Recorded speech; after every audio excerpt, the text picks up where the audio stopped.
Hello and welcome. You are watching, not listening, to the Zenith Glow Astrology podcast.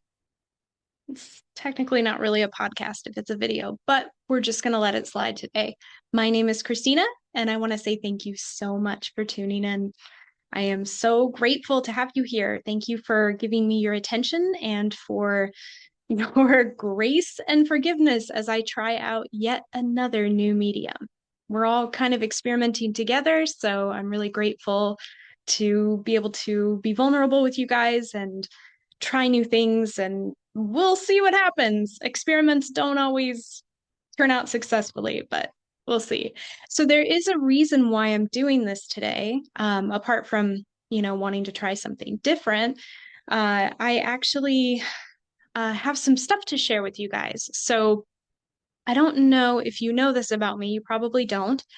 When I do my astrology, for lack of a better word, forecasts, when I'm looking at upcoming astrological events, I do a couple things. I do the regular astrologer thing and I pull up a chart for the event and I look at all the different aspects and things that are going on with planets, and I look at all kinds of stuff.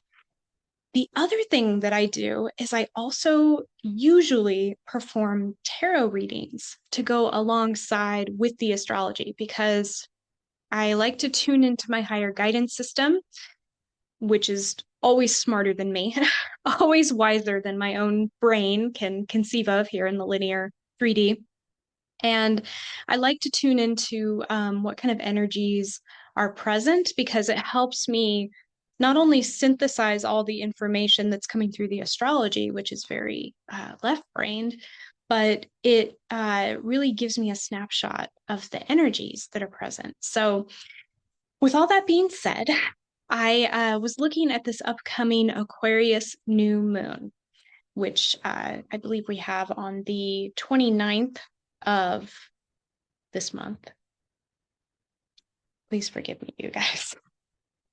I was so excited to just jump into the video because I need to just jump in. If I think about it too much, then I'm not going to do it. But I didn't double check all my information. Yes, so January 29th at 12:35 p.m. UTC, that's Universal Time. We have an Aquarius new moon at 9 degrees 50 minutes. So there's a lot of stuff going on with this new moon in and of itself. And then I also I also put together a tarot reading to go along with that. And I got some really interesting information. So I just wanted to share this with you guys. I know it's kind of fun to have a visual medium to engage with, even though podcasts are also really cool in and of themselves. But yeah, so I just wanted to share with you guys what I found. So we're going to do that. So the first thing that I'm going to do is pull up the chart that I ran for this Aquarius new moon event. Okay. So I'm going to do a little share screen here. Bear with me.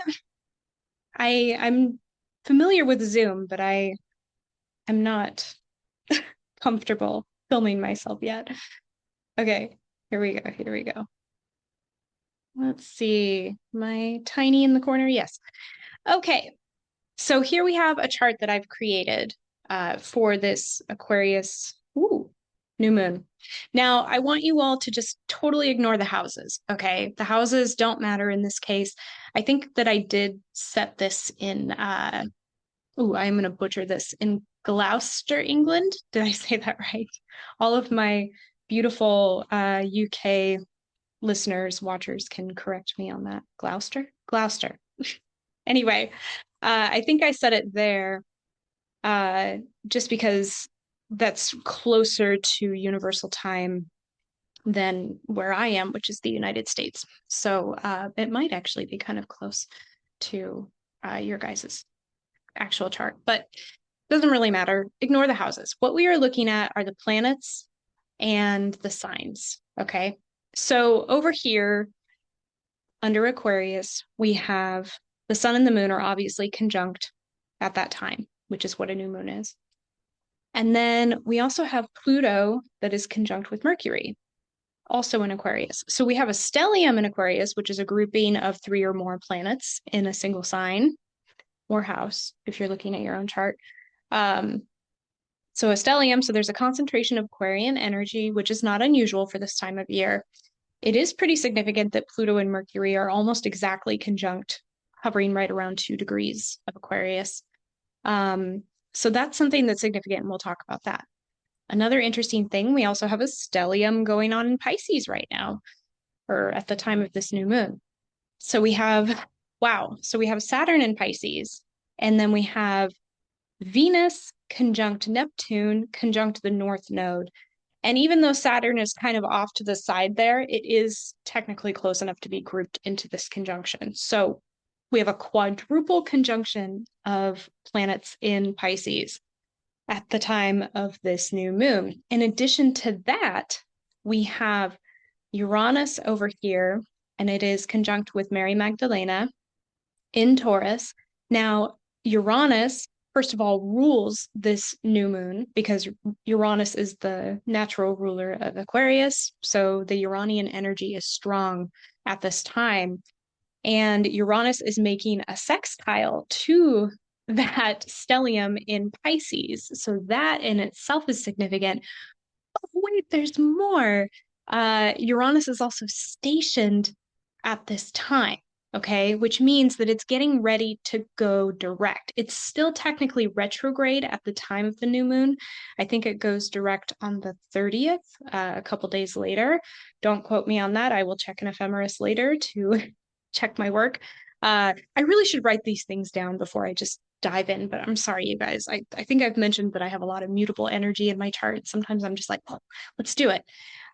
So anyway, but Uranus is stationed at the time of this new moon. So that means if you've read my retrograde articles or listened to my podcast that talks about retrogrades, that means that the energy of Uranus is super strong at the time of this new moon. So we have extra potent energy, and then it rules the new moon as well. But wait, there's more. So then we have Jupiter moving along the wheel here. Now, Jupiter is about to station direct. It moves a little bit faster than Uranus, or actually quite a bit faster than Uranus. So the station period for Jupiter isn't quite as longly felt. That's not really the right words, but you know what I mean. We don't feel it for quite as long as we do when Uranus stations. It's kind of like having a little Toyota pickup suddenly slam on its brakes versus like a big Mack truck slam on its brakes. There's like different inertia because they carry different density or different weight.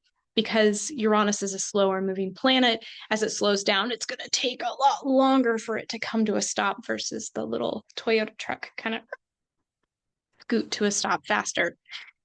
All that being said, Jupiter will be going direct next month, early March. I can't remember the exact date. I'll look that up actually right now while we're talking. That's one of the nice things I can do here is just kind of look things up. One of the downsides to doing a video versus a podcast is I don't get to go through and edit out all my mistakes. It's kind of like, it's not quite as bad as doing it live, but it's, the next closest thing. So you guys would notice it if there was a bunch of like me jumping around. So I edited everything. Please forgive me, you guys. I am super, super dorky. So yes, Jupiter, let's see, where are we at here? Jupiter goes direct on February 3rd. Okay, so Jupiter goes direct on February 3rd. Uranus goes direct on January 30th. So we're talking about just a few days here.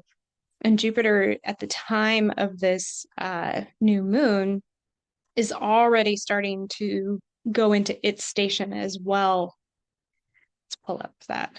It looks the same for you guys. I've been fishing around on different screens here from my side of things. But yeah, so Jupiter is stationed at 11 degrees, Uranus is stationed at 23 degrees. So again, same thing, potent energy because it's getting ready to change direction.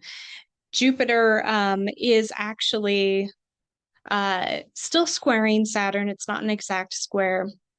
But again, it just has that kind of potent energy. And then It is trine with the new moon, okay, and the sun, which are both at 9 degrees. So that's going into the energetic cocktail that we're concocting here.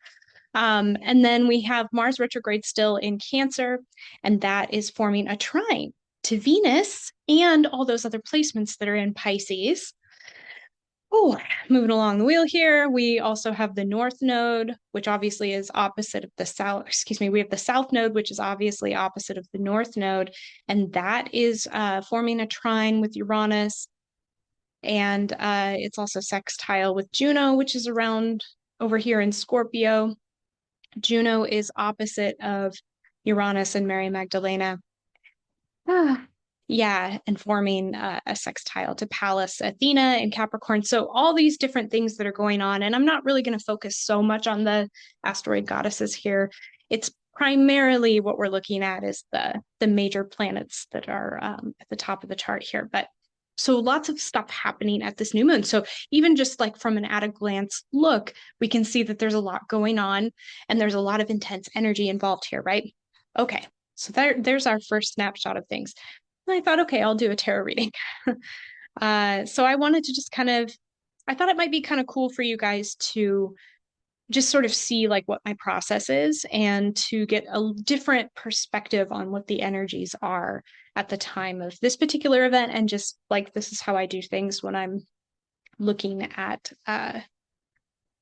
different alignments and aspects and transits and stuff. Okay, sorry. Can you tell that I'm multitasking? So we're going to share a different screen here. Can you guys see that? Yep, hopefully. All right. So now we have the tarot reading that I conducted. Now I call it a tarot reading. There's actually a lot of oracle cards and just a few tarot cards, but just as kind of an umbrella term, I call it a tarot reading. So we're going to go through this and yeah, kind of unpack it all. So first and foremost, I tried to pull one significator card to kind of give me like an umbrella archetypal overarching energy for this event. And instead, two cards came out. So that was interesting. And we have those two cards at the top of the screen here. And we will go ahead and zoom in. Okay, so, and these are archetype cards. So we're going to actually, oops, look at the first one here. Okay, so this is significant. So the tear. Right away when I saw this card, I knew that there was something about it that was actually linking back to the Capricorn. God, I keep doing that, the Capricorn, the Cancer full moon that we just had. Because, wow, I'm sure you guys felt it. I mean, even if you didn't have direct aspects happening in your chart, that full moon was a doozy. It really was. There was just so much emotion and so much intensity. And I didn't even really talk about it, but there was actually a T-square that happened between Chiron and then Pluto, which was opposite of Mars.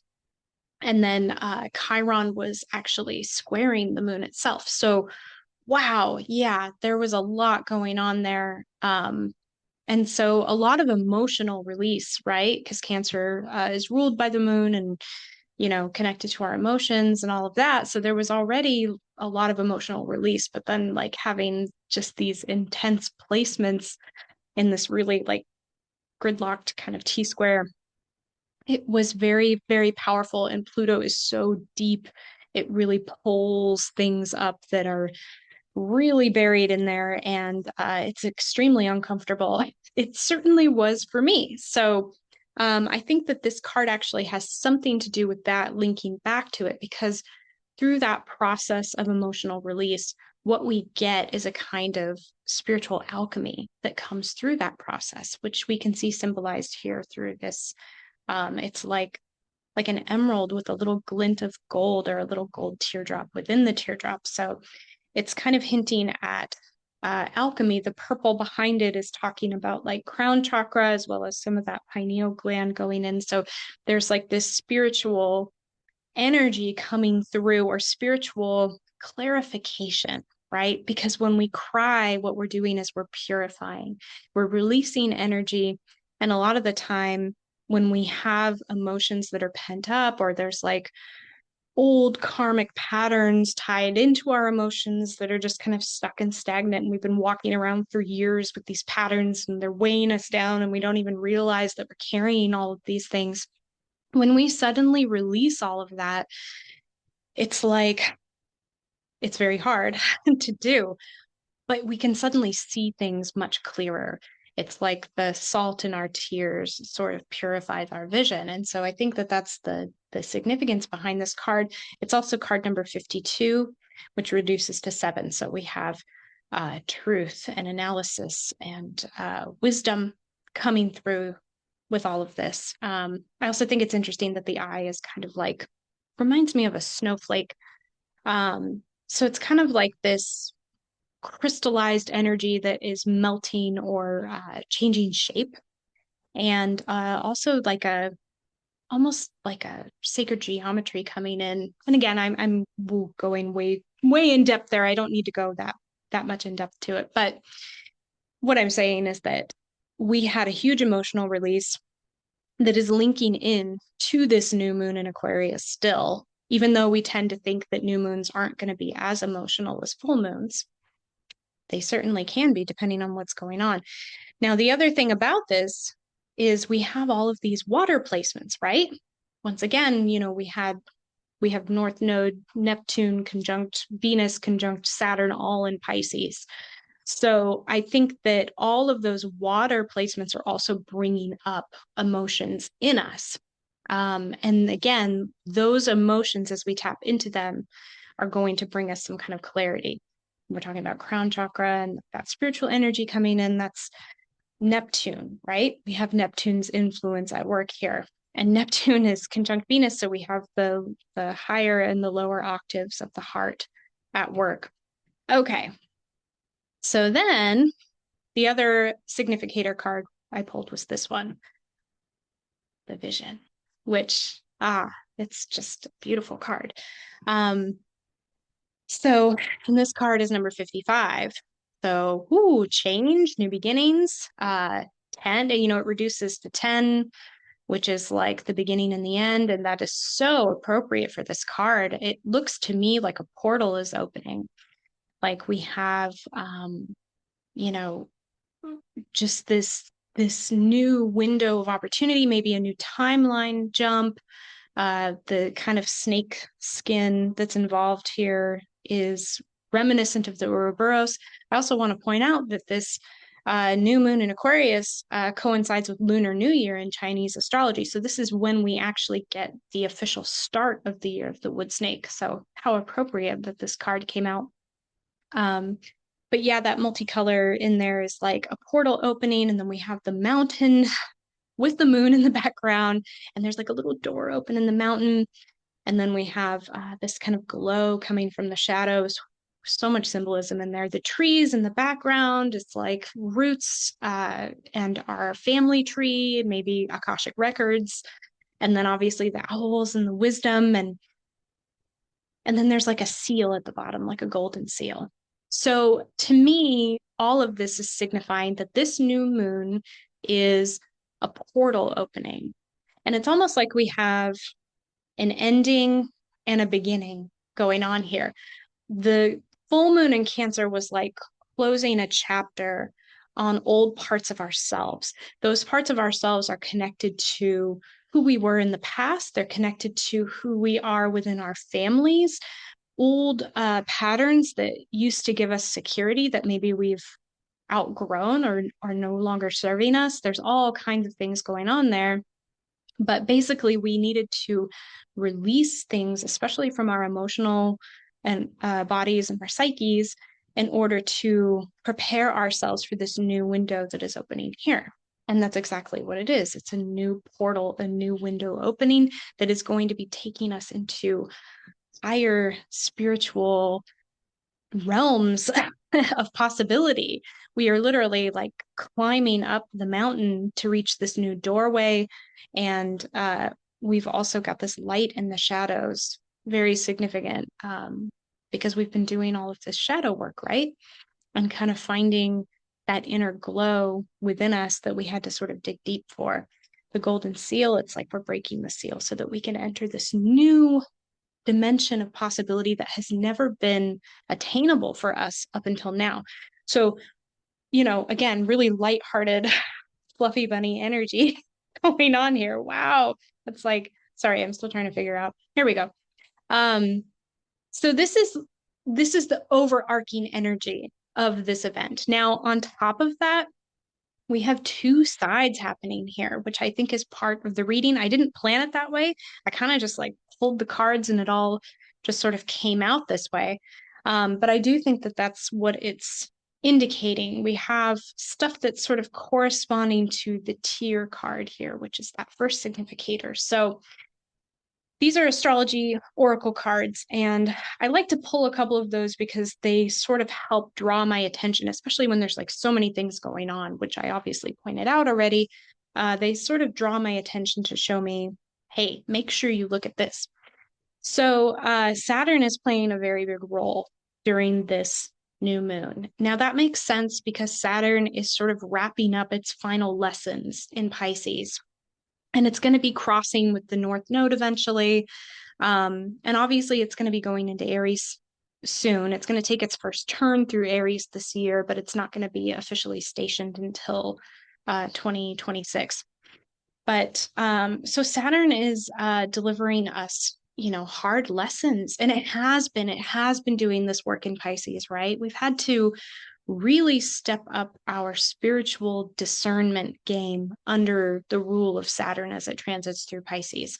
There's been a lot of lessons that have come for each of us in the realm of our spirituality and our emotional intelligence and our relationship with the collective. Because as the ruler of the 12th house, Pisces really relates to the collective unconscious. And man, I got to tell you, yeah, like I've been feeling that ever since Saturn has gone into Pisces. I've been much more aware of how influenced I am by collective energies and what kind of responsibility do I have to take for myself, because obviously I'm part of the collective. We're all part of the collective, but we also each need to take responsibility for our own energy and the direction, the flow of our own consciousness as it's juxtaposed to the collective, because there's all kinds of forms of consciousness mixed into the collective, right? And those of us that are on the spiritual path, we want to help the other folks who are maybe struggling a little bit more during these times of transition. But there's a lot of stuff going on out there. So sometimes it can be really difficult to deal with all of those emotions and all of that energy. And sometimes it's difficult to discern, what am I feeling? Is this really mine, or is it coming from somewhere else? And I don't know about you, but I've had to learn a lot more about spiritual boundaries, spiritual hygiene, and like shielding and really making sure that I take good care of my psychic self during this time that Saturn has been moving through Pisces. So some of these themes are coming up right now. Once again, we're being tested by Saturn. Saturn is still square to Jupiter right now. Jupiter is stationing direct at the time of this new moon, or it's starting to station direct. So even though it has kind of backtracked into the lower degrees away from the square with Saturn, it's now going to start waxing back into a square with Saturn. So we're going to start to feel that tension build once again, just like we did previously when that square was exact last year. So yay. No, it's a good thing, because again, this is very constructive energy when we work with it consciously. But it can be very tense energy. And so it might be pulling things up for us. We might be having more emotions coming up. We might be feeling kind of exhausted at this point. Saturn is a strict teacher and kind of unrelenting. But again, it does serve us because it makes us more disciplined, more responsible. And when we pass Saturn's tests, we come out the other side with gifts, with new skills, new abilities, and oftentimes we are rewarded for our effort. Now, if you did not stand up to Saturn's tests and you tried to avoid them, you're going to kind of get the other side of that karma, right? Because Saturn is the planet of karma, the Lord of karma. And that's part of that karmic energy of Saturn. It's like when you really buckle down and you do your best, you get rewarded for it. And when you try to avoid things and sort of skeeve your way out of the lessons, then you kind of taste that side of the karma of it when it's done. And when Saturn is about to exit a sign or a house, it often leaves us with some kind of a gift. So something good to keep in mind. Now, that's probably not going to come through until it's totally done in Pisces, but like actually stationed direct in Aquarius. So something just to keep in mind. Now we see the 9 of Wands that is underneath Saturn here. Two beautiful cards. I love these cards. Which these are the Light Seers Tarot, if you guys are interested in that, by Chris Ann. So the 9 of Wands is sort of like, man, I've been fighting a battle. I'm getting tired. I'm getting worn down, but I am still here and I am still in it. And I am going to see it through to the end. That is sort of the energy of the 9 of Wands. And that's exactly what we have going on with Saturn, right? You know, it's a 9 signaling almost the end, almost the end. We're also in a 9-year with our Gregorian calendar. So through the numerology. So we have this energy of getting to the end of things, sort of feeling worn down and tired, but we've got just enough juice left in the tank to to finish it out. And that's what Saturn is telling us. We've got the final tail end of some kind of energy or lesson that is wrapping up. And again, because we're talking about the tier side of things, this is sort of like that side of the equation. We're wrapping things up under this emotional umbrella of the tier. And ultimately, what is it doing? It's giving us advanced boost in consciousness and clarity. Okay, so moving on, we also have Pluto. Now, this is obvious, right? Because Pluto is in Aquarius. It's actually close enough to the new moon to be considered conjunct with it. And then, as I mentioned before, it is exactly conjunct with Mercury. Pluto's also been playing a big role just lately with its opposition to Mars. And then, so again, kind of falling under the tier with that emotional umbrella, since Mars is in Cancer. And then we felt a lot of that intensity during this last full moon in Cancer with the Pluto-Mars opposition forming a T-square to Chiron. So Pluto is still here, still very much in the picture. This time it is conjunct with Mercury. Now, new moons, new beginnings, right? Pluto is the planet of rebirth, transformation. In order to be reborn, we have to die. I've heard it before described as change or die. And underneath Pluto, we have the 8 of Swords. So the 8 of Swords is very much about the mind. Okay, so this goes very well with Mercury. So we have basically our mind, our mental perceptions are coming to the fore, like what kind of thought patterns we have, where have we been placing our conscious focus, our logical energy, our attention, because obviously there are patterns here that have been causing us stress, that have been creating some kind of illusion for us, that have been keeping us bound and tied and limited in some way, preventing us from moving into this beautiful organic timeline that is available to us. And so Pluto's saying, like, hey, we need to rework this stuff. It's not going to work anymore. We have to clear and purge and heal and rebirth the ways that we are perceiving things.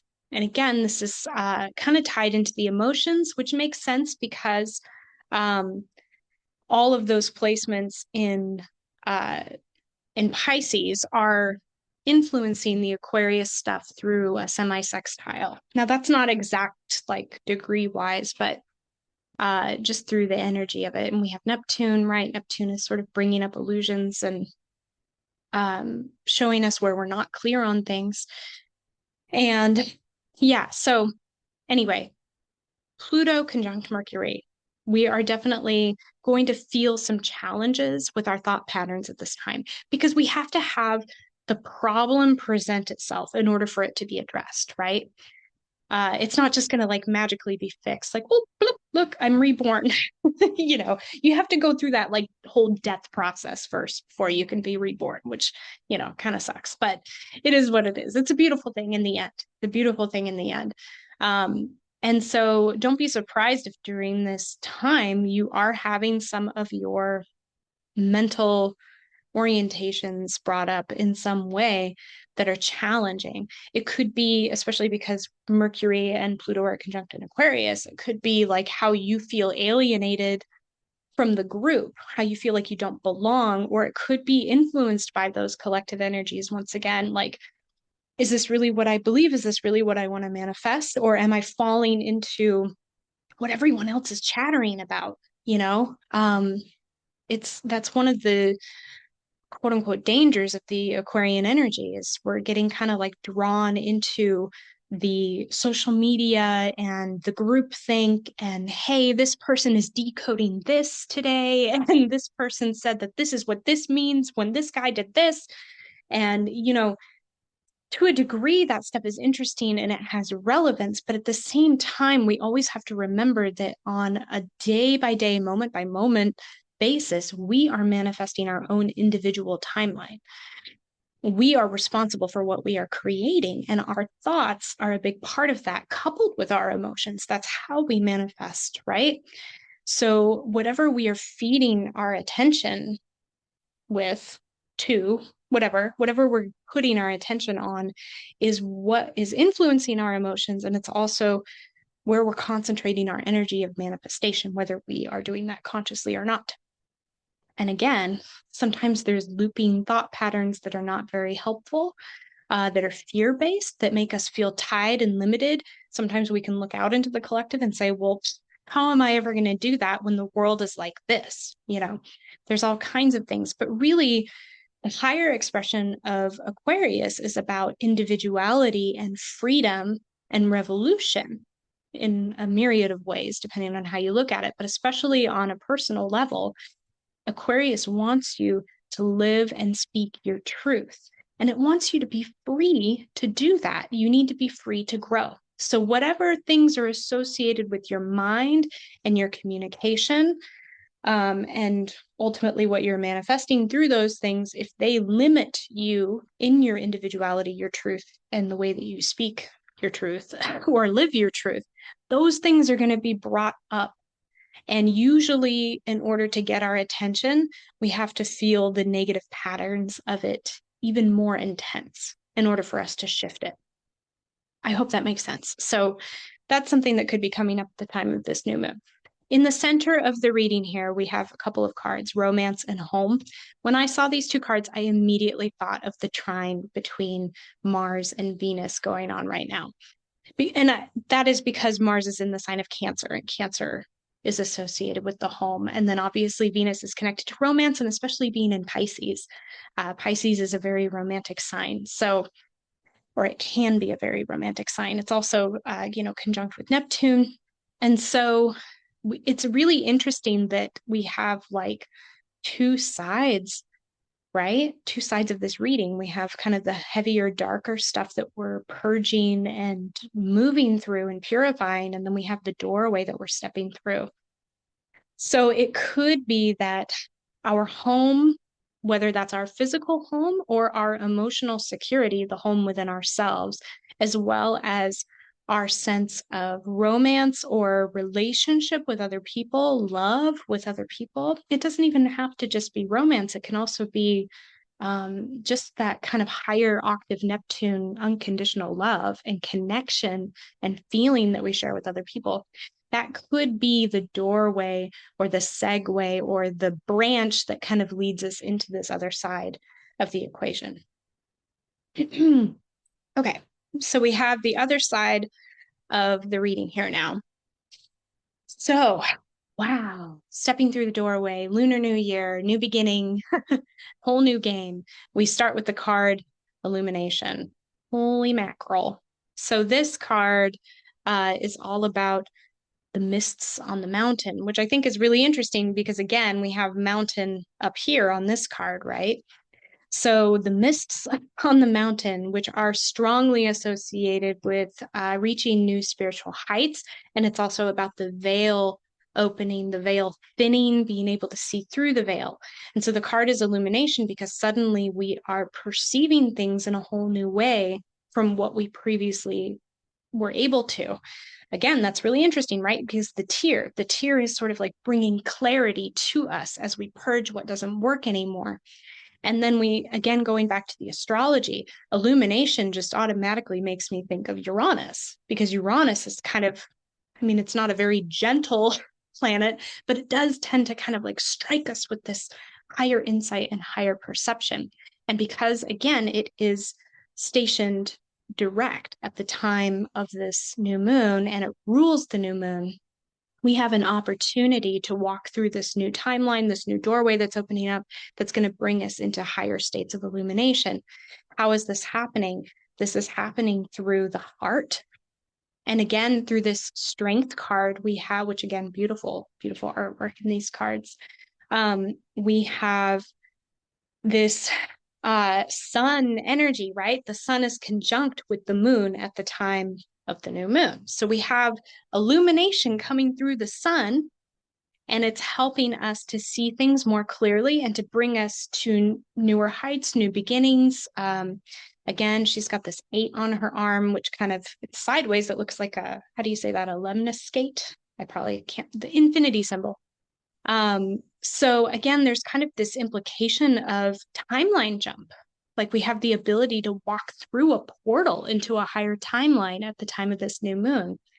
And again, just getting in touch with the inner child, with the heart.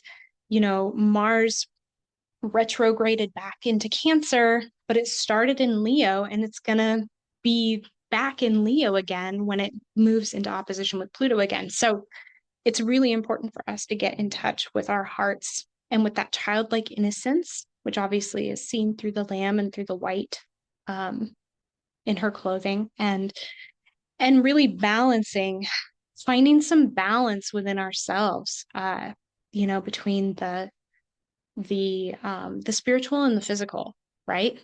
And when we find that balance, and not just spiritual and physical, but all kinds of things, collective and self, you know, heart and mind, all of these different things that need to come into balance. When we do that, we find harmony. So I think that's one of the beautiful offerings through this new moon in Aquarius. Okay, so then we have this card, Strength and Resilience. This card is actually all about grounding into the physical amidst like chaos and change and things getting stirred up and transitioning. So again, I think that, and she's wearing this beautiful orangish yellow dress. So I think this is about us getting in touch with our power. That's another thing, you know, we have an 8 of swords and then we have an 8 strength major arcana card. You also notice that on the right side of this reading, we have 2 major arcana cards, the strength and the moon, which again just kind of signifies like leveling up, like moving into something more spiritual, more archetypal type of energy. But yes, so getting in touch with our willpower and our resilience and what we are able to manifest. There is great change going on in the air, and we can literally see that. Like, this also makes me think of Uranus, because Uranus is going to be transitioning from an earth sign into an air sign. And again, Uranus is stationed at the time and it rules this new moon. So we are being shifted into a new sense of self-ownership and willpower and creative ability. Even though the world around us might be changing and transitioning, we're walking through a door that shows us a new beginning, a new path, a new way of doing things. And we're going to feel much more grounded within ourselves after having done all this other work on the other side of the table here. And beneath this card, we have the moon.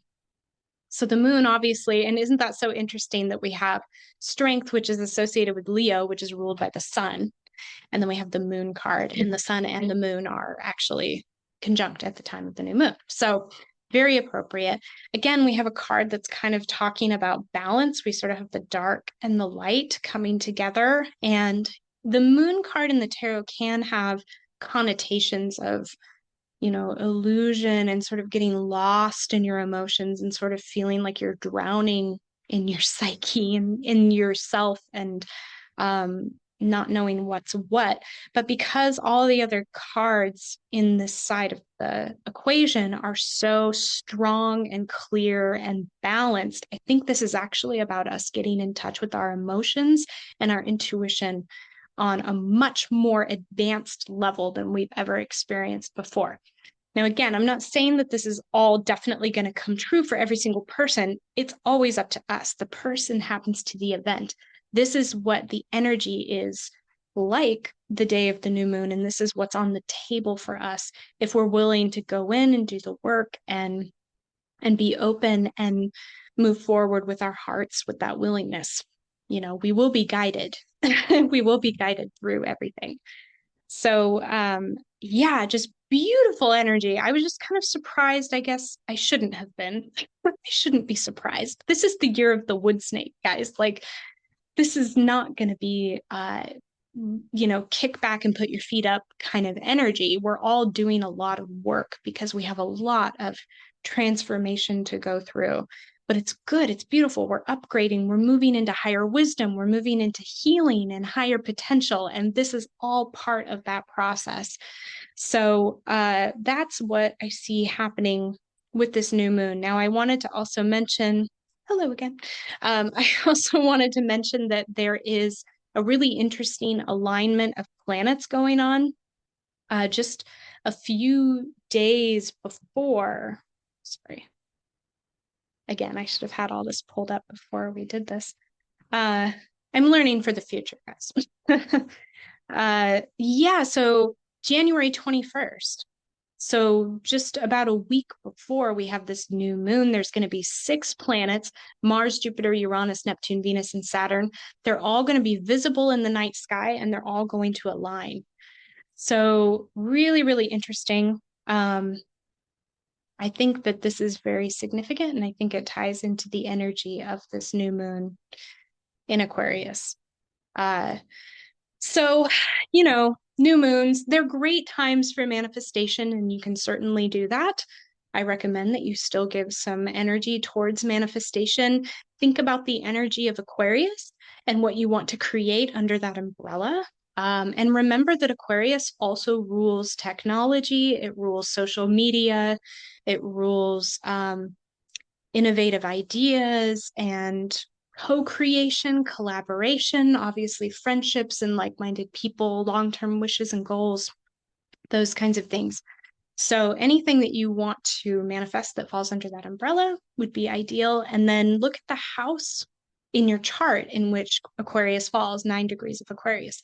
And that can give you more information like, hey, Aquarius is in my 10th house or Aquarius is in my 7th house or whatever. That can tell you more about what you could potentially give your intention towards for manifestation. So, and if you're not sure what those houses mean, just do like a quick online search, astrology, what do the astrology houses mean? And that'll tell you exactly. So, yeah, set some intentions, make some wishes, but also just be aware that what was initiated with the full moon in Cancer might still be ongoing at the time of this new moon in Aquarius. So be gentle with yourself, be loving with yourself, give yourself space to feel and release and heal. If you need to cry, cry. If you want to scream and be angry, do that too. Maybe not at people, but in your own private space. And yeah, just know like this is a new beginning. This is literally the birth of a new year for Chinese astrology. And then, in a couple months, we're going to have the spring equinox, and that's going to be it's just like birth after birth after birth, isn't it? So lots of new beginnings, but this is one opportunity that we have to step through a doorway into a higher dimension where we will experience our own version of the new earth that we are creating. But it's up to you how you use it, and I hope that it goes well for you. Okay. Wow. Thanks for hanging out with me. Thank you for letting me take this opportunity to try out a new medium. We'll see how it goes. If you guys have any questions, feel free to comment. Follow me on social media. I'm on Truth Social X and Instagram. I'm also, obviously, I mean, if you found this, you found this, but I'm posting this on Spotify as well as YouTube. If you would like to support my work, please consider making a one-time donation. You can subscribe on Substack. And also, you could book a reading. I do readings. So if you're interested in having an astrology reading done, go to zenithglowastrology.com. And I would love to meet you. I would love to do a reading for you. All right. Thank you so very much. I hope you all are doing splendidly in this year of the wood snake. And yeah, I will catch you next time. Love you all. Bye.